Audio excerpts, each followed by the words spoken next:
ಇಡೀ ದಿನ ಲ್ಯಾಪ್ಟಾಪ್ ಮುಂದೆ ಕೂತು ನಿಮ್ಗೆ ಸುಸ್ತಾಗಿದ್ಯಾ? ನಿಮ್ಮ ಶೋಲ್ಡರ್ ಮಸಲ್ಗೆ ಸಹಾಯ ಆಗೋ ಹಾಗೆ ನಾನು ನಿಮ್ಗೆ ಹೇಳ್ಕೊಡ್ತೀನಿ. ರಿಲ್ಯಾಕ್ಸ್ಡ್ ಪೋಸಲ್ಲಿ ಕೂತ್ಕೊಳ್ಳಿ. ನಿಮ್ಮ ಬೆನ್ನು ಮತ್ತೆ ತಲೆ ಸ್ಟ್ರೇಟ್ ಲೈನಲ್ಲಿ ಇರೋ ಹಾಗೆ ನೋಡ್ಕೊಳ್ಳಿ. ಮತ್ತೆ ನೀವು ನಿಮ್ಮ ಸೀಟ್ನ ತುದಿಗೆ ಬಂದು ಕೂತ್ರೆ ನಿಮ್ಮ ಸ್ಪೈನ್ ಸ್ಟ್ರೇಟ್ ಆಗಿದೆ ಅಂತ ನಿಮ್ಗೆ ಗೊತ್ತಾಗುತ್ತೆ. ನಿಮ್ಮ ಅಂಗೈಯನ್ನ ನಿಮ್ಮ ಮಂಡಿ ಮೇಲೆ ಇಟ್ಕೊಳ್ಳಿ. ಮತ್ತೆ ಈಗ ನಿಮ್ಮ ಭುಜವನ್ನ ನೇರವಾಗಿಟ್ಕೊಳ್ಳಿ. ಈ ಆಸನ ಮಾಡೋ ಕ್ರಿಯೆಯಲ್ಲಿ ಒಂದು ಡೀಪ್ ಬ್ರೆತ್ ತಗೊಳ್ಳಿ. ಉಸಿರು ಒಳಗೆ, ಉಸಿರು ಹೊರಗೆ ಬಿಡಿ.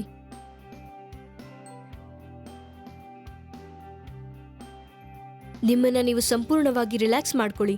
ನಿಮ್ಮ ಗಮನ ಎಲ್ಲ ಭುಜದ ಮೇಲಿರ್ಲಿ. ಈಗ ತುಂಬಾ ನಿಧಾನವಾಗಿ ನಿಮ್ಮ ಶೋಲ್ಡರ್ಸ್ನ ರೊಟೇಟ್ ಮಾಡ್ಕೊಳ್ಳಿ. ಅದು ಕ್ಲಾಕ್ ವೈಸ್ ಸರ್ಕಲ್ ಅಲ್ಲಿ. ನಿಮ್ಮ ಶೋಲ್ಡರ್ ಬ್ಲೇಡ್ಸ್ ಔಟ್ ಆಗ್ತಾ ಇರೋದು ನಿಮ್ಗೆ ಗೊತ್ತಾಗಬೇಕು.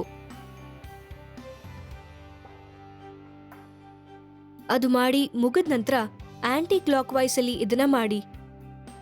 ನಿಮ್ಮ ಶೋಲ್ಡರ್ ಪ್ಲೇಟ್ಸ್ ಒಳಗೆ ಬರಬೇಕು.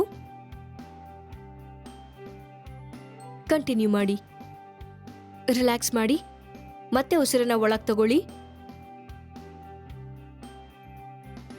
ಉಸಿರು ಹೊರಗೆ. ಇದೇ ರೀತಿ 4 ಸಲ ಕ್ಲಾಕ್ ವೈಸ್ ಮತ್ತೆ ಆಂಟಿ ಕ್ಲಾಕ್ ವೈಸ್ ಮಾಡ್ಬೋದು.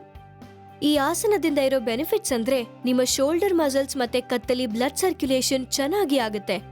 ಟೆನ್ಷನ್ನ ದೂರ ಮಾಡಿ ನಿಮ್ಗೆ ರಿಲ್ಯಾಕ್ಸ್ ಮಾಡಿಸುತ್ತೆ.